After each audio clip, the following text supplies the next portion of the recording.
Good morning, everyone. It's one of those moments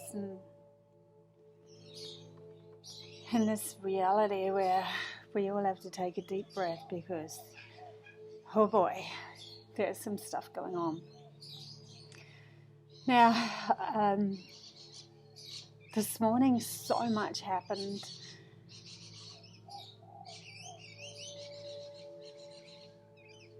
This is one of those hard things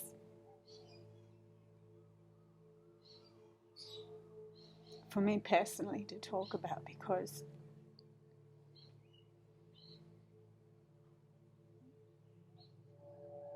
my whole life has been leading up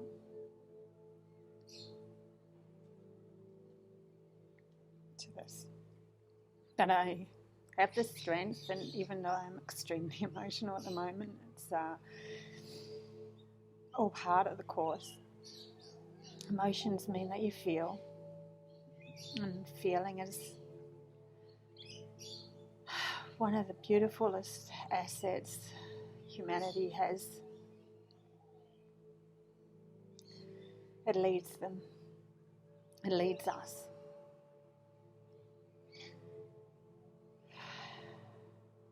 So, what I want to talk about is this morning I was led to a lot on Uluru. In my mind, I've been asked to do this talk of what I've gone through with the Uluru story that I have in my life. It is extremely important at this moment.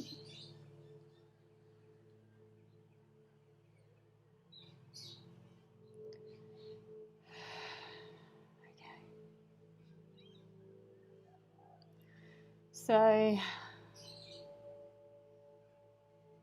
if you already know me, my name is Bobbie Richardson. I've all my life I have had visions and seen beings that others couldn't see, been taken to places that are what I perceive as potentials for humanity, where the feeling is immensely peaceful, and with that comes adventure and excitement for all that lives as their original authentic self.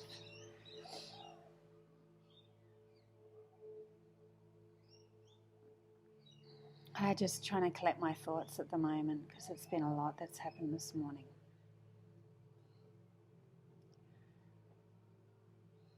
I was led to this because many of my dreams I was told years and years ago to write down. I saw a floating pen above me and realised I needed to write a lot of this stuff down. So I've been going through a fair bit of it, and many times it keeps coming up with being told that you are the chosen one, and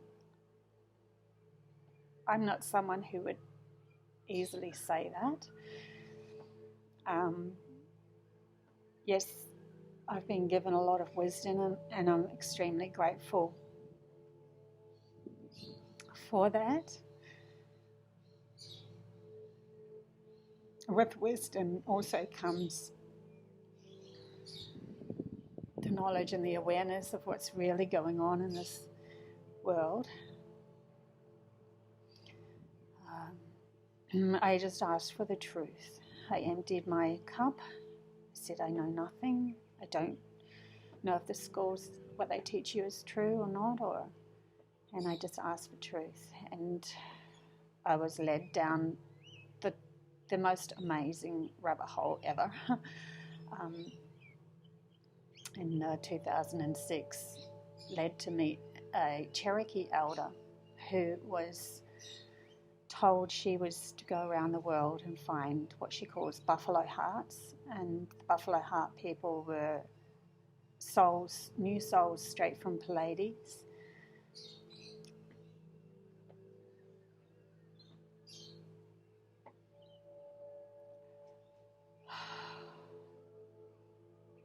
In 2009, I was contacted by the Pleiadians.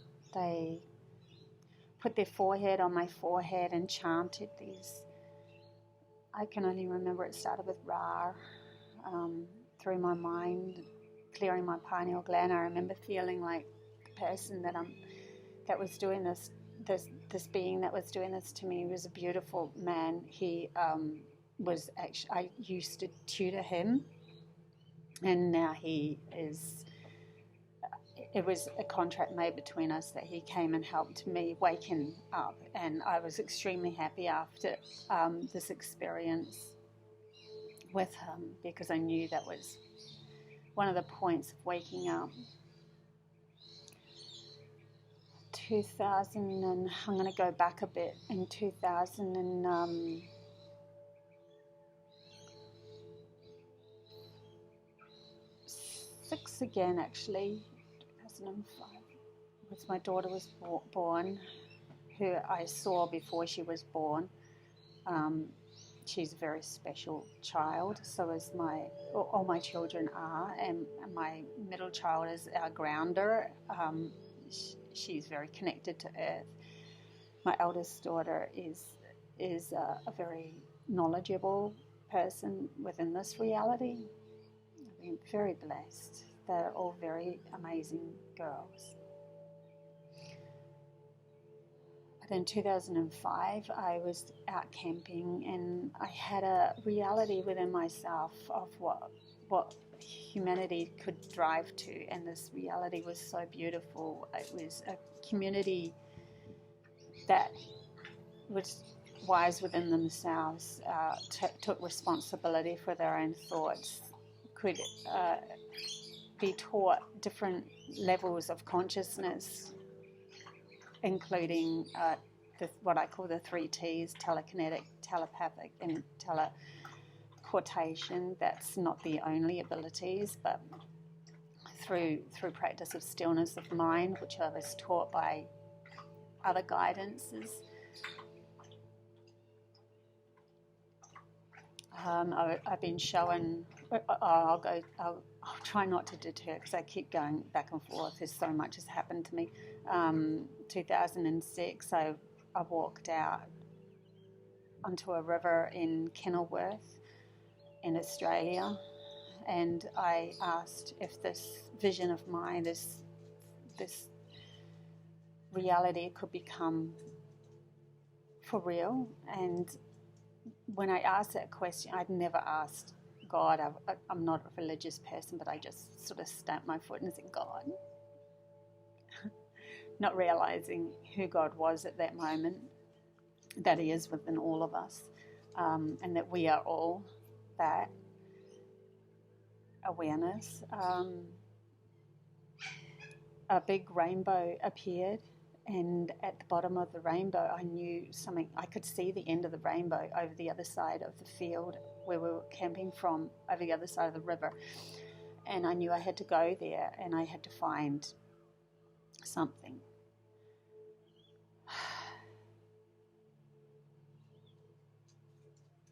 So we went for a walk later on, and there was a friend of ours that was with us, and he came up to me and said, I think you're looking for this, and he gave me a stone. It was extremely different. It had almost like a fingerprint on the side of it, and it was a rectangle within a rectangle. I didn't think too much about it. I thought it would make an extremely awesome art piece, to tell you the truth. And when I brought it home, it stayed in my glove box for nearly a year. My daughter pulled it out and said, you should work with this. And at that moment, I was connecting with more Pleiadian beings, and I decided to pull it out and see if anything came of it. So when I did, I put it on my, I think I just held it, and I did a meditation, and this very extremely loud whirling noise started happening in my right ear, and it was like a funnel, if you can imagine a funnel, and I could hear this noise so clearly, so loudly, and then in my mind, the stone starts turning, and the stone that's turning is telling me it's the true stone. And from then on, first of all, something was getting sucked out, and then the whirling happened, and then the stone appeared in my mind. From then on, when I had dreams of this stone, it would tell me the truth. I met a magician once. He was amazing. I was wondering whether it was for real. Some of the stuff I saw right in front of my eyes, the stone would appear as an advertisement book with holes punched through it. It would tell me the truth. I asked that magician exactly, is this an ability you have? I said, this is an extremely important question. Could you please tell me the truth? Is this the ability you have, or is this, part of an act? Because I do believe some magicians do have incredible abilities these days, especially the young ones, and they use it as a cover-up, the magic acts. And he said, no, it was all fake. So the dream lined up, and then I was told with this dream, with the stone, there was multiple dreams I'd had where it would crack open, and inside was crystals, and these crystals would teach to be telekinetic and telepathic.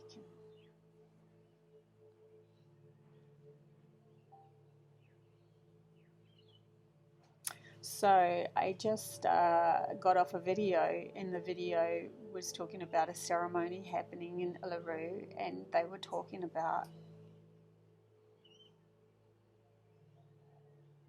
a stone that would,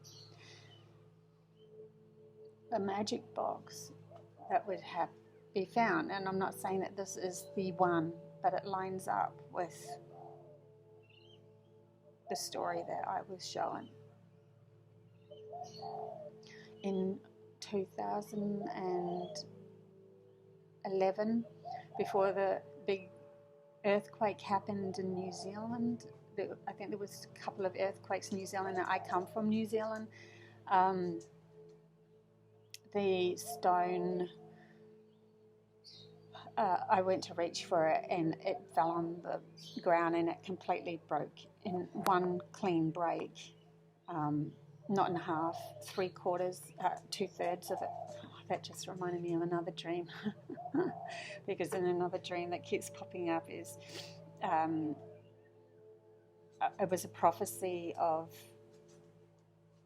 an attack by a draconian, like a dinosaur kind of thing, and it was the end of something and the beginning of something else. And after this scratch that happened on my arm, there's a big almighty crack, and there's a massive, huge boulder, and the boulder just 2/3 of it cracked, and I knew that 2/3 of humanity would be either saved or not saved, and 1/3 would be either saved or not saved. I'm not sure which way it goes, but when I looked on the beach after that, there was a lot of like salamander type fish that were on the beach, and these were all of the ones that weren't in resonance with being human in the higher vibrations. But they were still around. They were beginning their evolutional process again. So they went back to the beginning of evolutional progress within another reality, or our reality that we were going to, that we were being led to.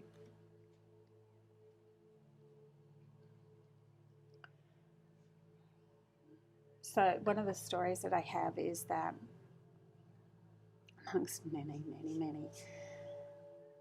2011, 11, I woke up from a dream of being in a bus travelling to Uluru. A couple of weeks before, I had a very strong urge that I had to go somewhere. I didn't know where it was. I thought it was with this elder parishioner that I'd met, this Cherokee elder, to go see her in Ohio, but she kind of cut that off, and this is an amazing elder that held my hand and talked to me telepathically. It led me on one of my biggest journeys to find the potential of humankind. But it wasn't her I had to go to, and I dreamt of being on a bus in Uluru. So the very next morning, I had already signed up to see David Icke when he came over to Brisbane, Sunshine Coast, I think, Gold Coast, sorry, he went to do a talk when he was doing a tour. And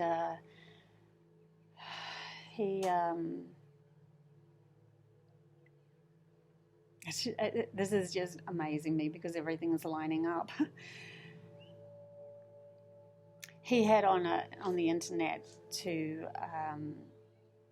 take 20 or 30 people with him on this bus to Uluru.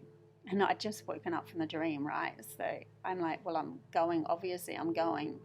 I'm meant to go. And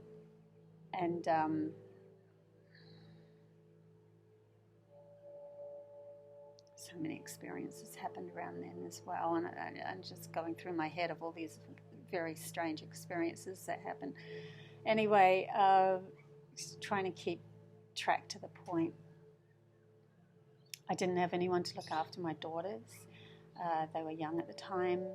Their dad would take them sporadically at his own whim.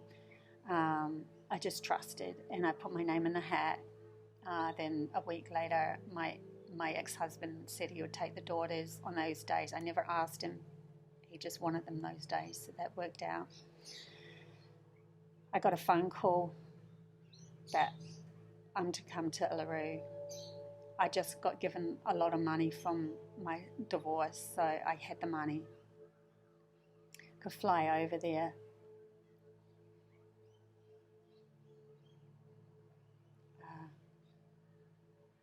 Sorry, we're coming up to a sad story as well.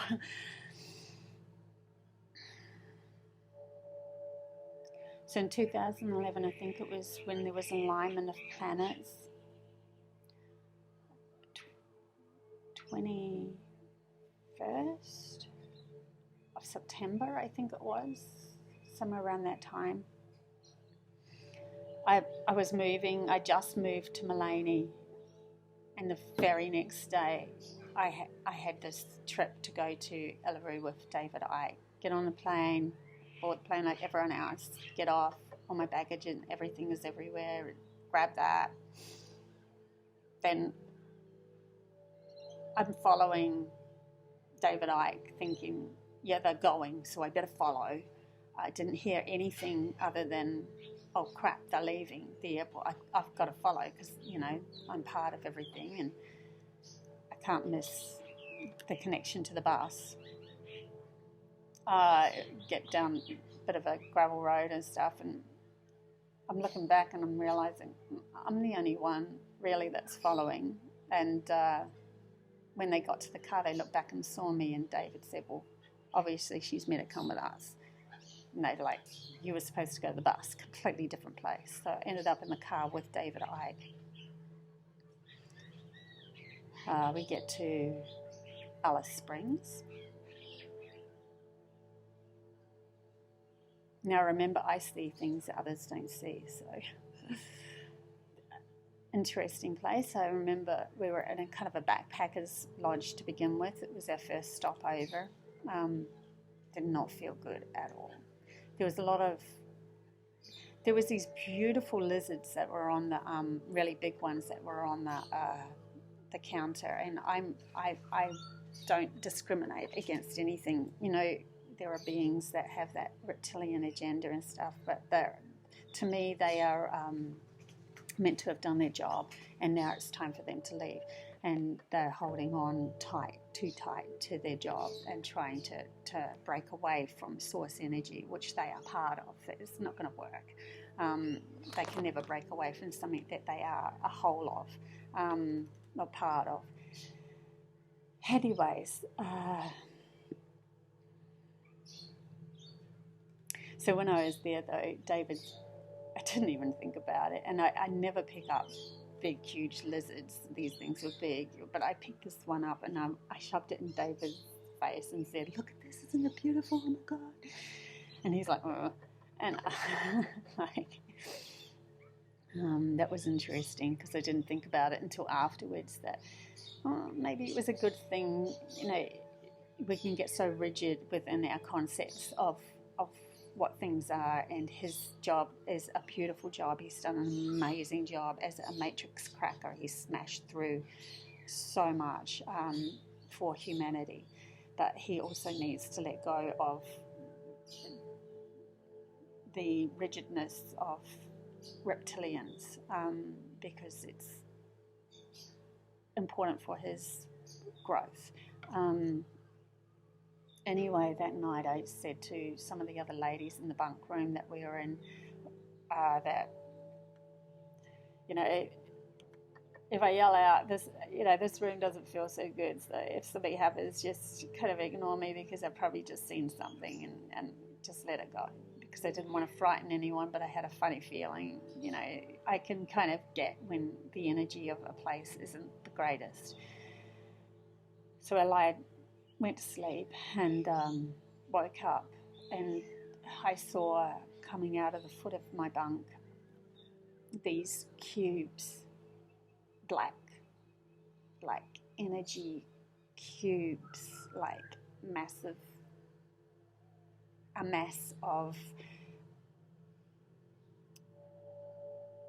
I can't really describe it, but anyway, these black charcoaly cubes coming out of, oozing out of the wall, and they contained souls. And I knew straight away that these souls were trapped, and they were for real under Pine Gap.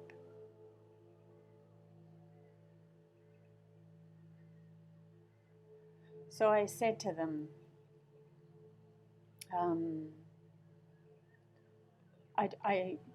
my mouth just opened up, and I said to them, probably from my higher self, I know it's hard, and I know it's been a difficult journey, but we will free you. You just need to hang on a little bit longer. You will be freed. I promise you'll be freed. I just knew it. I knew that they're going to be freed.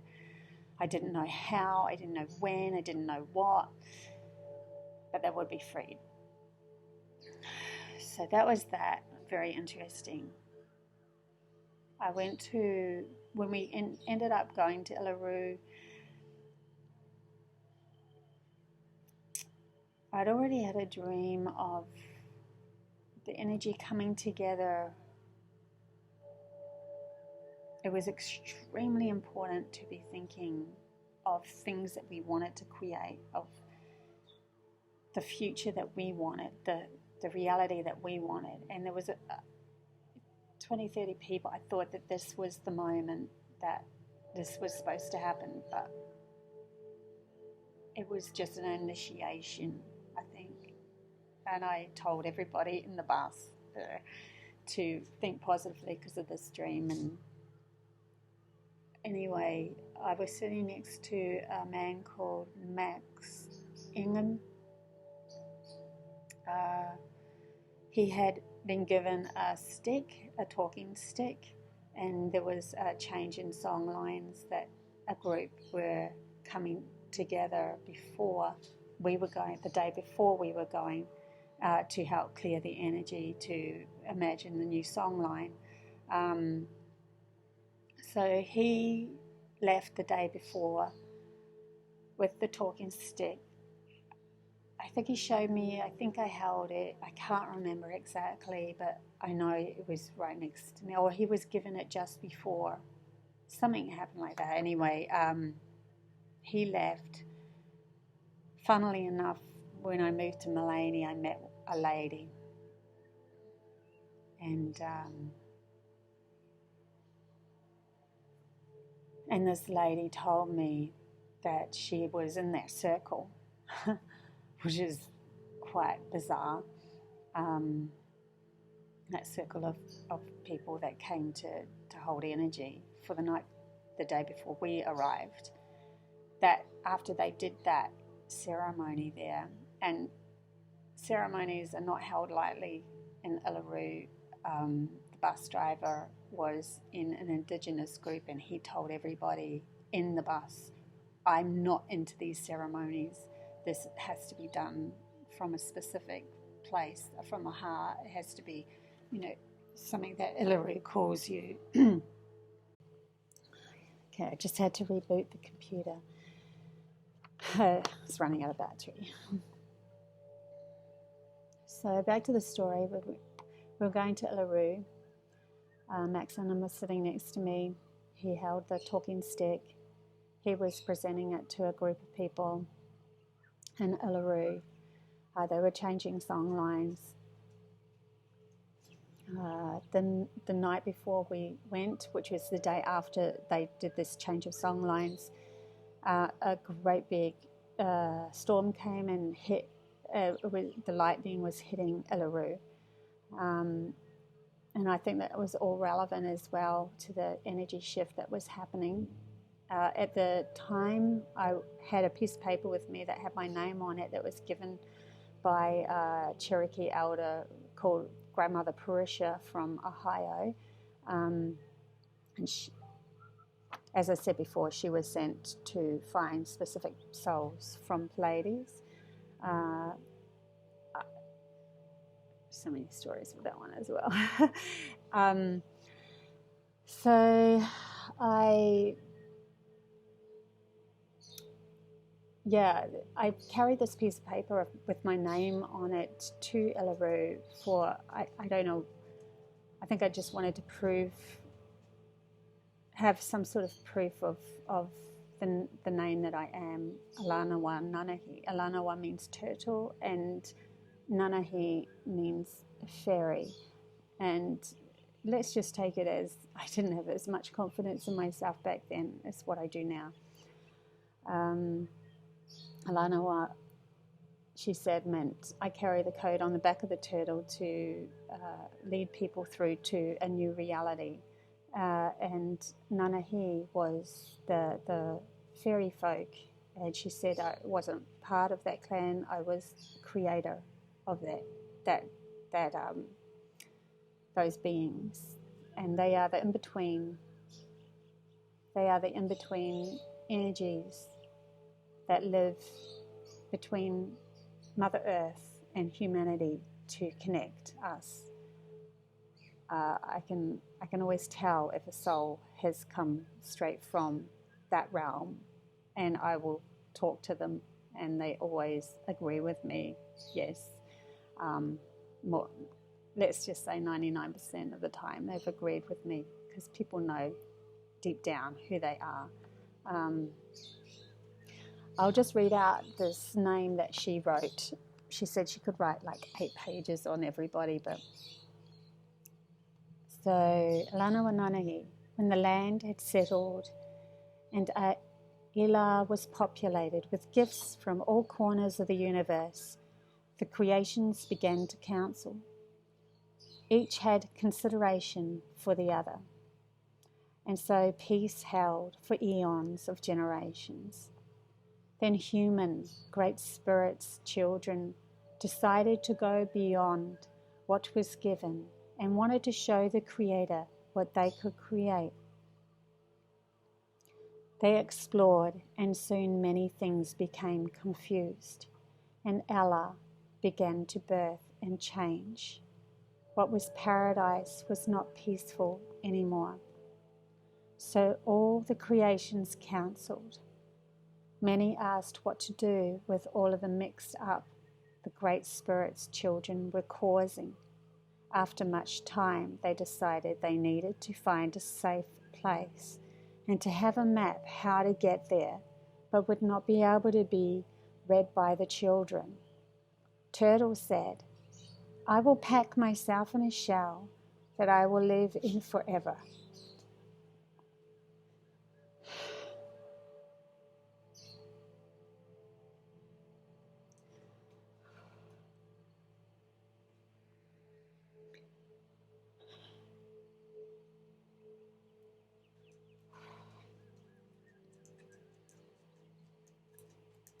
And on my back you will find the pattern and the map to find a safe place for all life here. And I will move about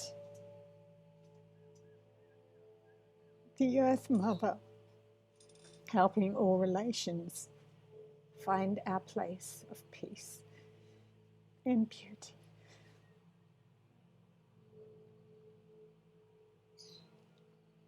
Go now before the children find you. I will stay with them, and they will not know of my purpose. Honestly, I didn't even know of my purpose for a while. All creatures will know and follow you there. And when Great Spirit awakens and sees what the children has done, he will change it. When they have learned and grown to know value of life, then and only then will I lead them out to our safe place where beauty lives.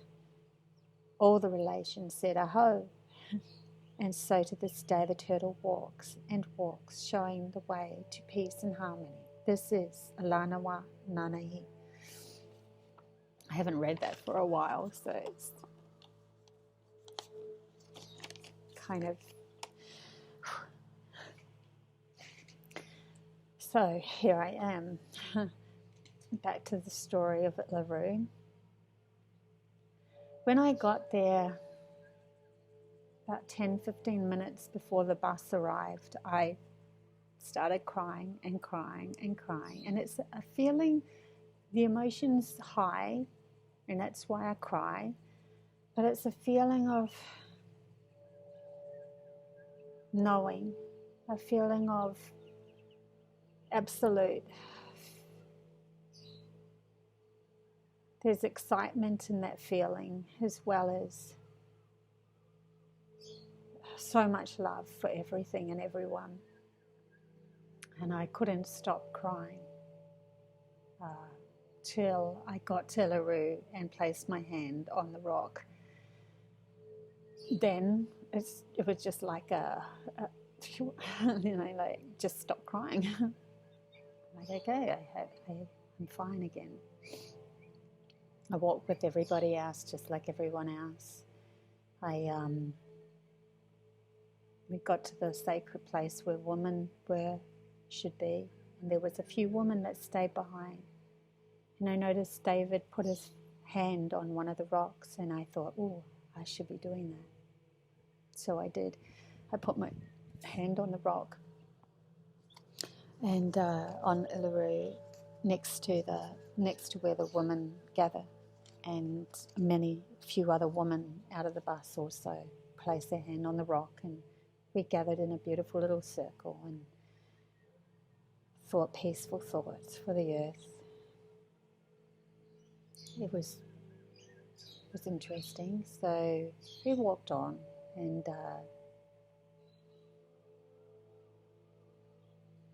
then I was by myself, and I said to the rock, "I'm Alanawa Nanahi. If you need me to do anything, I am here now. If not, we are leaving. We're going home." We were going home that night, I think. And I just left it at that. I just wandered down the path. Now, during the tour group, there was a bus driver, and the bus driver was really into the Indigenous community. He wasn't Aboriginal, but he was accepted as a soul of Aboriginal descent. So he wanted to protect the rock, and when I gave my little speech of thinking positively, he was a bit, you're not going to do a ceremony. And we were outside of the, where the men, I think the men was supposed to go into these rocks, not the woman. And I decided I wouldn't go in because I wanted to respect the rock as he suggested.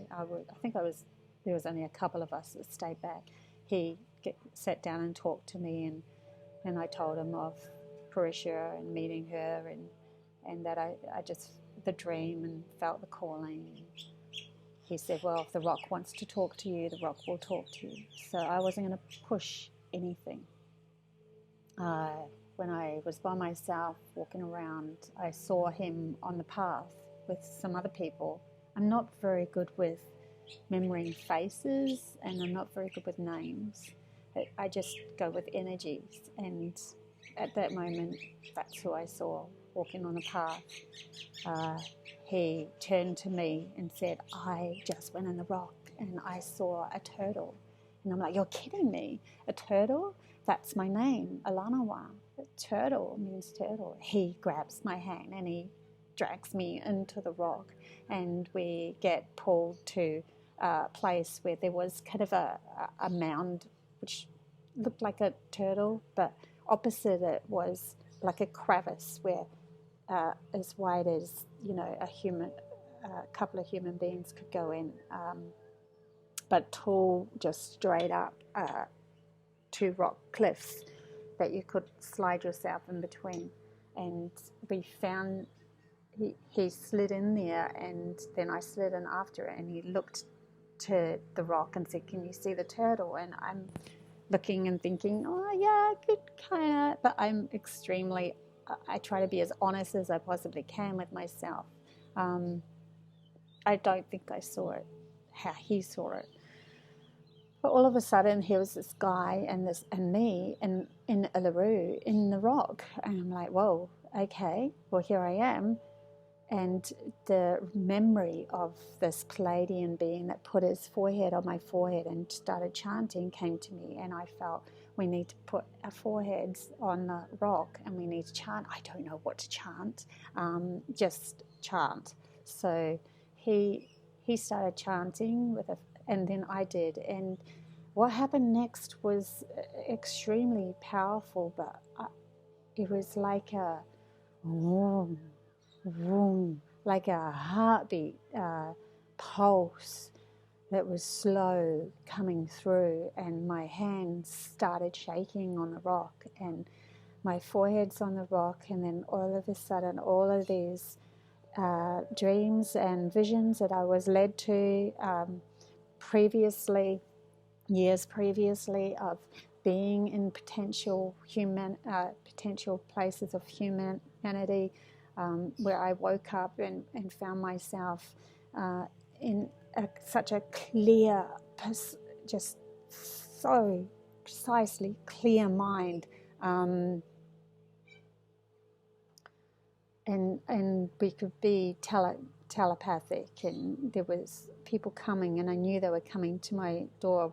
I had a house that was extremely high. No one could get there unless they teleported anyway. There was a huge wraparound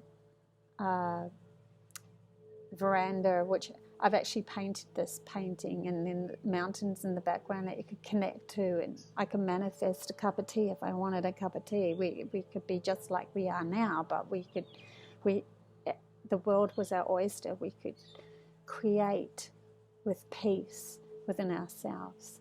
That dream come flying through, the Pleiadian connection come flying through, the memory of being on Pleiades with huge pillars and the sea coming up to the houses and the dolphins being part of our reality. We could communicate telepathically with them very easy. They were like brothers and sisters. There was all of these images that had come through of potentials, and that like flowed through me into the rock and flowed through me into the rock. And then I said to Gaia, to Mother Earth, there are many awakening, and she said, I will help you awaken many more. And then I thought, oh my God, we are going to be late for the bus. The bus is leaving and the driver's next to us and everyone's going to be waiting for us. And I turned my head and I saw the person next to me reaching like through the rocks going, none of it's real, none of it's real. And his eyes looked at me and his pupils of his eyes were massively huge. And he's just going, none of it's real. It's an illusion. And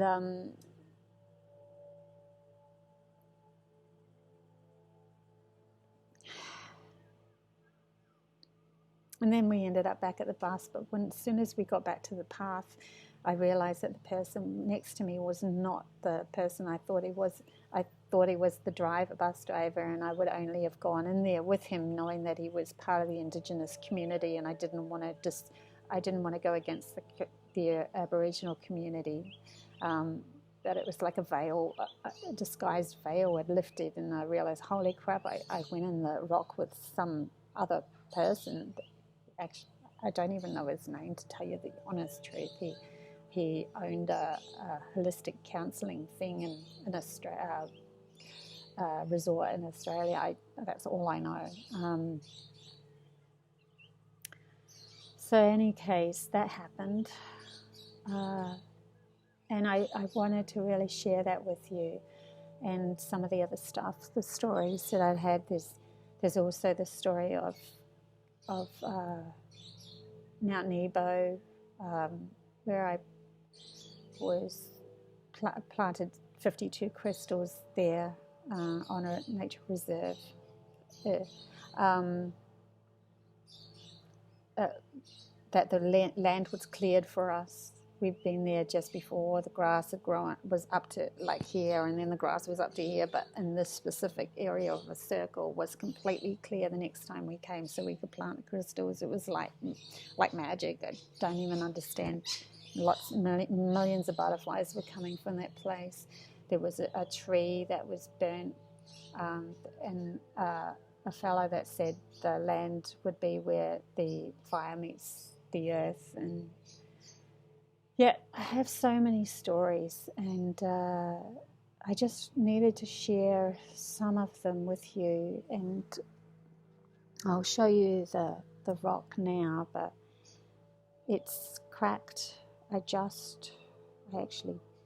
won't show you the opening because I just did a new thing for it. But so it's like this on both sides.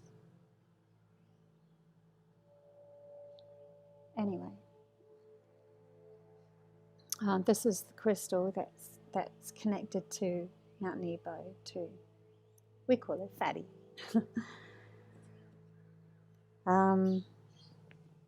Anyway, I hope you guys are all well, and I know that there is something extremely important coming, that I've been directed to go to a certain place in November, and I will be there, and I don't know where else I will be led, but I trust that I will be in the right place at the right time for whatever needs to happen. But there is a huge shift happening soon. I was told this back in March. I connected with oneness. I know the value of who I am. I'm still working through a lot of my own stuff as well, just like everybody else. But the wisdom of who we are is through our own reality and how we perceive it. And we can change so much if we align ourselves with the reality that we want. And I wanted to at least share with you that there is a possibility, an extremely high possibility, if you want to come, to be in with a still mind, to open up your DNA, enlighten your DNA, to come with us to this beautiful future earth. So I'll sign off for now, and I wish you all the best in all of your journeys, no matter what you choose.